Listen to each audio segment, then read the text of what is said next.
may not be suitable for all audiences. Good to see you out here, big dog. It's an honor.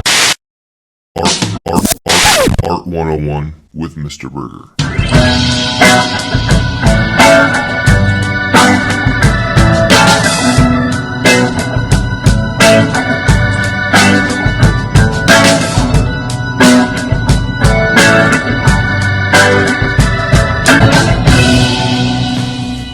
Scholars, welcome back to Art 101 with me, Mr. Berger. I'm a professional artist and master educator, attempting to provide you with the best in art historical content. If you like the content, like, share, subscribe. Love doing my job. It's awesome. So it's that time of year again. America's holiday, Super Bowl.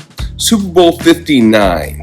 59 makes me think of 1859. And 1859 makes me think of the impressionist American artist Childe Hassam.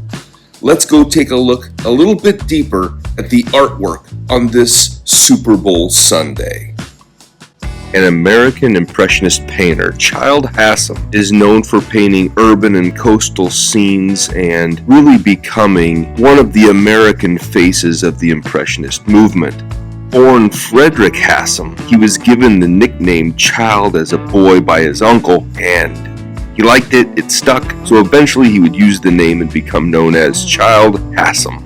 Anyway, his father was a business owner in Boston, and they had a long ancestry of New Englanders, and in school, he had a very strong interest in art, but was also very athletic, participating in things like boxing and swimming. And after his schooling was somewhat complete, he chose to work instead of going on to college and was trained as an engraver and eventually expanded his art knowledge into watercolors and then oils. Look, the last one's unnecessary for sure. That's what you were saying. This one?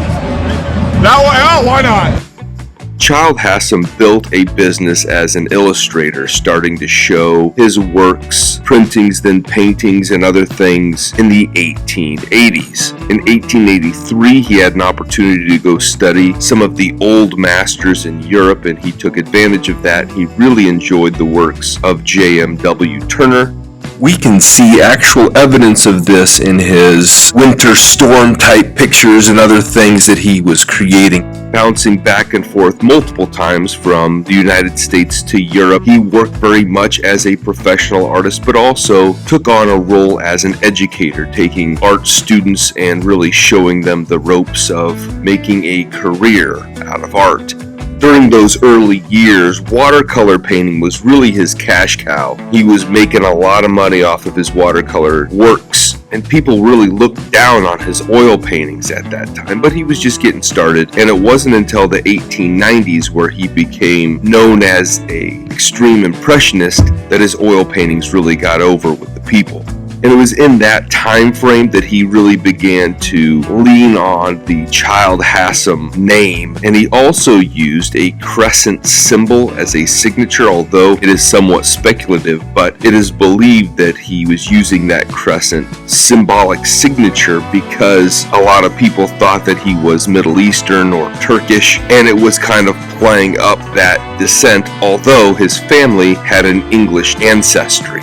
Yeah, we in that family. It's all about the family, baby. Scholars, as you know, I wear lots of hats. I'm a coach, I'm a professional artist, and a master educator. And when I'm out and about, whether it's with students, athletes, my family, whatever it is that I'm doing, I have to rely on good snacks that are going to provide nourishment and something that tastes good.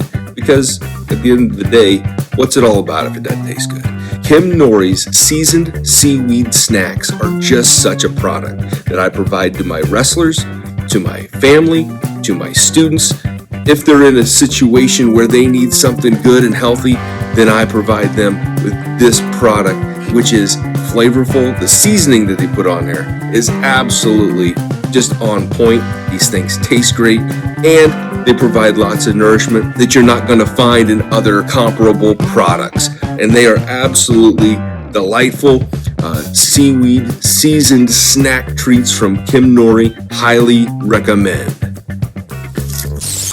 Throughout all of his travels, Childe Hassam never met any of the French Impressionist painters. he would study their techniques and adapt a lot of those things, and his observations of their color palettes, he would take those on in his own works, and he eventually became one of the American Impressionist painters and a collective group of 10 artists, becoming known as the 10, and very much influenced the Impressionist culture in the United States. Side note, the closest Childe Hassam ever came to meeting a French Impressionist painter was when he took over Pierre-Auguste Renoir's studio and found some sketches and color studies left behind by the premier Impressionist painter. Keep going, bro. Yeah, keep going, bro. It's nice going to get you, my boy. Yeah, for sure. It's true. Yeah.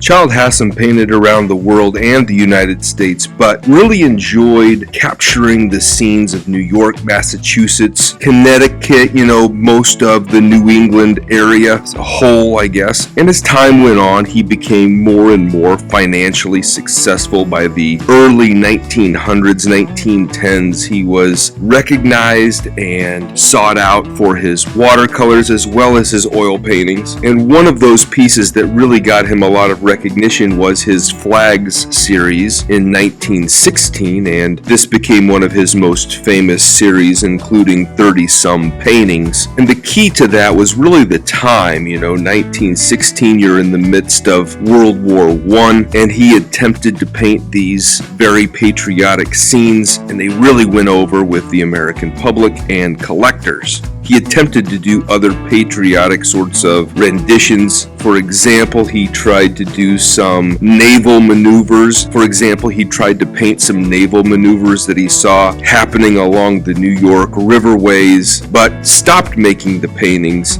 because he was arrested for suspected espionage, and, sometimes making art can get you into a little bit of trouble. As time went on, he grew to dislike some of the more modern trends. He didn't like Cubism, he didn't like Surrealism. Things like this were inferior styles in his mind, and they were getting a little bit more of the glory. They were getting a little bit more of the wall space in museums and galleries, and the old Impressionist style kind of went out of favor. And he didn't really like that he was losing commissions and money to artworks that he saw as being less than what he was doing. That picture will go right in the whole thing. The legacy of Childe Hassam is without question. He produced over 3,000 paintings in oil, watercolors, engravings, lithographs, and many people see the contributions that he made as a member of the 10 critical to the American legacy of Impressionist painting. And after his death, he did become a little bit revived in his career, I guess. In the 60s and 70s, there was this renewed interest in Impressionist styles, and for an artist that was creating up to 40 canvases a year, averaging a new work every 9 days. He put out a lot of stuff, and these paintings were becoming more and more appreciated with the understanding of what the Impressionists were doing. His paintings are contained in many of the great collections around the world, including the White House collection, when one of his works from the Flag series was purchased by the Kennedy administration. At any rate, we often look at the French Impressionists as the only Impressionists, but really there were other branches of that tree. There were other ends to that beginning. And so if we dig a little bit deeper, who knows what kinds of artworks we can discover that are out there, and we can look at the legacy of Childe Hassam as just one of the great examples of this. Scholars, I hope you enjoy that as much as I love being able to bring it to you. It's Super Bowl Sunday, so let's enjoy the game, even though the best team clearly is not participating. Anyway, have a good day.